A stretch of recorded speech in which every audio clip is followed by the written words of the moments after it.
بسم اللہ الرحمن الرحیم۔ السلام علیکم ورحمۃ اللہ وبرکاتہ۔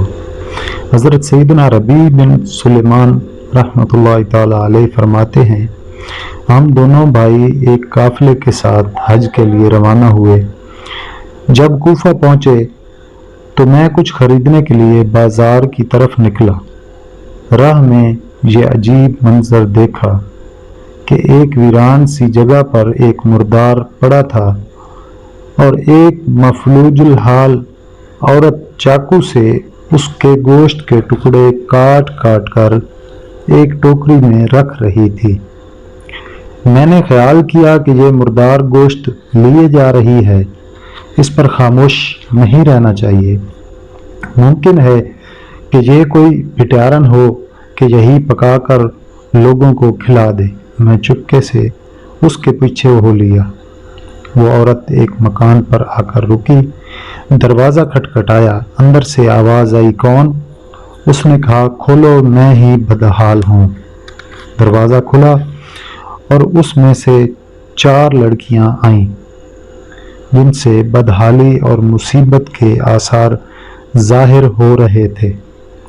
اس عورت نے اندر جا کر وہ ٹوکری ان لڑکیوں کے سامنے رکھ دی اور روتے ہوئے کہا، اس کو پکا لو اور اللہ عز و جل کا شکر ادا کرو۔ اللہ تعالیٰ کا اپنے بندوں پر اختیار ہے، لوگوں کے دل اسی کے قبضے میں ہیں۔ وہ لڑکیاں اس گوشت کو کاٹ کاٹ کر آگ پر بھوننے لگی۔ مجھے قلبی رنج ہوا۔ میں نے باہر سے آواز دی، اے اللہ عز و جل کی بندی، خدا عز و جل کے لیے اس کو نہ کھانا۔ وہ بولی، تو کون ہے؟ میں نے کہا، میں ایک پردیسی آدمی ہوں۔ بولی، اے پردیسی، ہم خود ہی مقدر کے قیدی ہیں، 3 سال سے ہمارا کوئی معین و مددگار نہیں، اب تو ہم سے کیا چاہتا ہے؟ میں نے کہا، مجوسیوں کے ایک فرقے کے سوا کسی مذہب میں مردار کا کھانا جائز نہیں۔ وہ بولی، ہم خاندان نبوت کے شریف سید ہیں، ان لڑکیوں کا باپ بڑا نیک آدمی تھا، وہ اپنے ہی جیسوں سے ان کا نکاح کرنا چاہتا تھا، اس کی نوبت نہ آئی اور اس کا انتقال ہو گیا۔ جو ترکہ ورثہ اس نے چھوڑا تھا وہ ختم ہو گیا۔ ہمیں معلوم ہے کہ مردار کھانا جائز نہیں، لیکن حالت اضطرار میں جائز ہو جاتا ہے، اور ہمارا 4 دن کا فاقہ ہے۔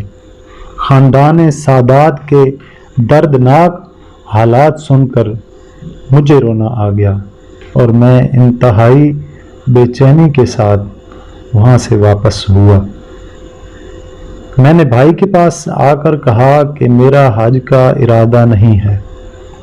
اس نے مجھے بہت سمجھایا اور حج کے فضائل بتائے کہ حاجی ایسی حالت میں لوٹتا ہے کہ اس پر کوئی گناہ نہیں رہتا، وغیرہ وغیرہ، مگر میں نے باصرار اپنے کپڑے، احرام کی چادریں اور جو سامان میرے ساتھ تھا، جس میں 600 درہم نقد بھی تھے، سب لے کر چل دیا۔ بازار سے 100 درہم کا آٹا اور 100 درہم کا کپڑا خریدا اور باقی 400 درہم آٹے میں چھپا دیے، اور سادات کرام کے گھر پہنچا اور سب سامان، کپڑے اور آٹا وغیرہ ان کو پیش کر دیا۔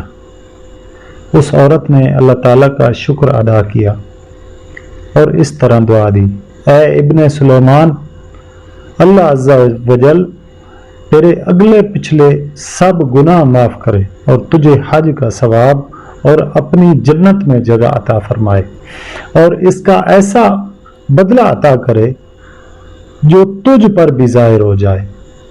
سب سے بڑی لڑکی نے دعا دی، اللہ عز و جل تیرا اجر دگنا کر دے اور تیرے گناہ معاف فرمائے۔ دوسری نے اس طرح دعا دی، اللہ تعالیٰ تجھے اس سے بہت زیادہ عطا فرمائے جتنا تو نے ہمیں دیا ہے۔ تیسری نے دعا دیتے ہوئے کہا اللہ عز و جل ہمارے نانا جان رحمت عالمیان صلی اللہ تعالی علیہ وآلہ وسلم کے ساتھ تیرا حشر کرے۔ چوتھی نے جو سب سے چھوٹی تھی اس نے یوں دعا دی، اے اللہ عز و جل جس نے ہم پر احسان کیا تو اس کا نعم البدل اس کو جلدی عطا کر اور اس کے اگلے پچھلے گناہ معاف فرما۔ حجاج کا قافلہ روانہ ہو گیا اور میں اس کی واپسی کے انتظار میں کوفے ہی میں مجبوراً پڑا رہا، یہاں تک کہ حاجیوں کی واپسی شروع ہو گئی۔ یوں ہی جو حجاج کا ایک قافلہ میری آنکھوں کے سامنے آیا، اپنی حج کی سعادت سے محرومی پر میرے آنسو نکل آئے۔ میں ان سے دعائیں لینے کے لیے آگے بڑھا۔ جب ان سے ملاقات کر کے میں نے کہا اللہ تعالیٰ آپ حضرات کا حج قبول فرمائے اور آپ کے اخراجات کا بہترین بدل عطا فرمائے۔ ان میں سے ایک حاجی نے حیرت کا اظہار کرتے ہوئے کہا کہ یہ دعا کیسی؟ میں نے کہا ایسے غمزدہ شخص کی دعا جو دروازے تک پہنچ کر حاضری سے محروم رہ گیا۔